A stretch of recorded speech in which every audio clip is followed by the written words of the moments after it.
morning, everybody. It's Tuesday, November 17th, 4 more days till our Thanksgiving break. Let's get started. So we are going to finish Era 3 this week, a few more days of historical documents and why they're so important to our country. Now, yesterday, what did we do? Well, we reviewed all of the fixes that were made to the Articles of Confederation. They changed out these bad ideas, put in some new ones, and they called the new document the Constitution. And this is still the plan of government that we use today. Now, again, we had a new term, ratify, sometimes ratification meaning to make official, and we're going to have a short activity to review yesterday's big idea. The big idea that two teams were debating on whether or not the Constitution was good enough for the nation. One team, the Federalists, said yes. Let's ratify. We're ready to roll. We've got three branches. We don't need to worry because we've got checks and balances and a strong federal government. And the anti-federalists said, no, no, no. We need strong states to secure the nation. We need a Bill of Rights added to protect individuals. The anti-federalists feared another tyrant. So we're going to have an activity right now where we're going to show some quotes, and you guys are going to say Federalist or anti-federalist using the poll, okay? So let's get started. Number one, the Constitution as it is written lacks the ability to protect the rights of the people. Who would say that, a Federalist or an anti-federalist? All right, let's share out. Good job, everybody. Number two, the existing national government lacks the power to enforce the laws.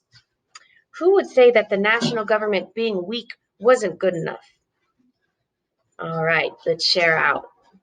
Good job, everybody. Number three, the strength of our union lies in the power of our states. Who would have said that? Write it down. Let's share out.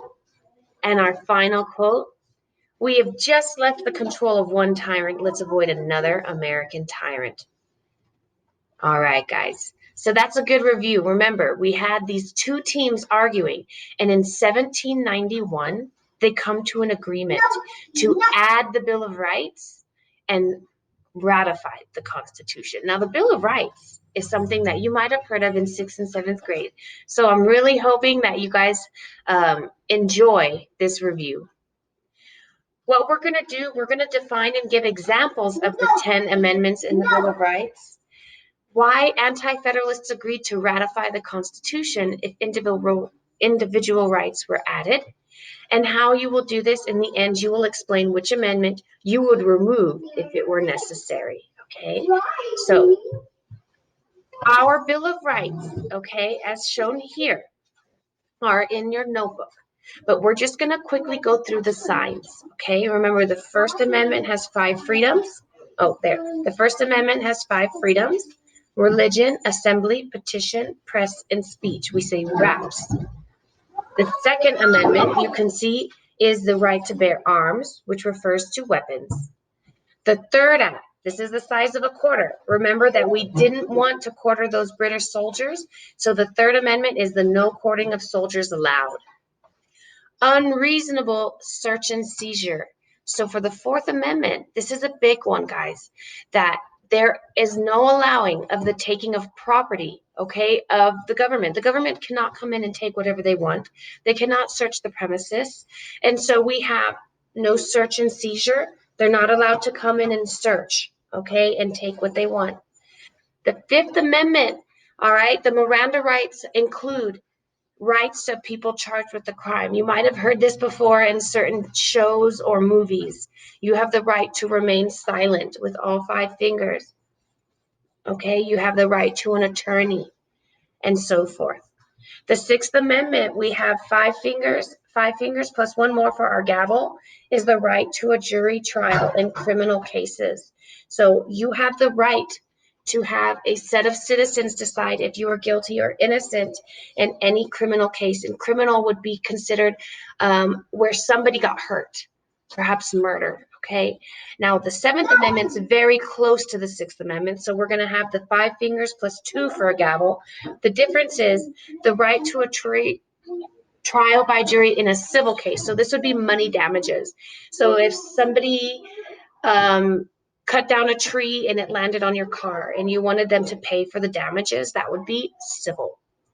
The Eighth Amendment, very big one. No cruel and unusual punishments. They cannot torture here in the United States. It's not allowed. There's a limit on bail, which means the judge cannot throw you in jail for stealing a candy and say to get out you need to pay $1 million. Okay. So the Eighth Amendment, you can see the number 8 here. Sorry, guys, I'm trying to use the camera. And it's just like if you were in handcuffs, okay? If you were arrested, the number 8 is in your fists. They cannot have cruel and unusual punishment. The Ninth Amendment, popular sovereignty. We have 9 happy people in our fingers, okay? These are rights kept by the people. So, guys, the government doesn't control everything. If it's not listed in the Constitution, those rights are left up to the people. For example, who you marry is up to you. Where you work is up to you. What school you go to is up to you. So, in other words, what's not listed here, everything else, those are left up to you, the decision. And our final amendment 10 uses all 10 fingers. Oops, and we've been doing this for a while now. The balance of federalism, all 10 fingers. This idea we've talked about for the past several weeks, that the power shared by the national and state government is there to secure the nation. Now, this was quick. This was a quick review. So we're going to put you into groups to test each other using our hand signals. And after that, we will quickly switch over into our notebook where you have a chart and down below your activity. If one of the 10 amendments from the Bill of Rights had to be removed from the Constitution, which one would you choose? Explain your answer below and add an image to your reasoning here in the box. Now, we will see you tomorrow. Take care, guys.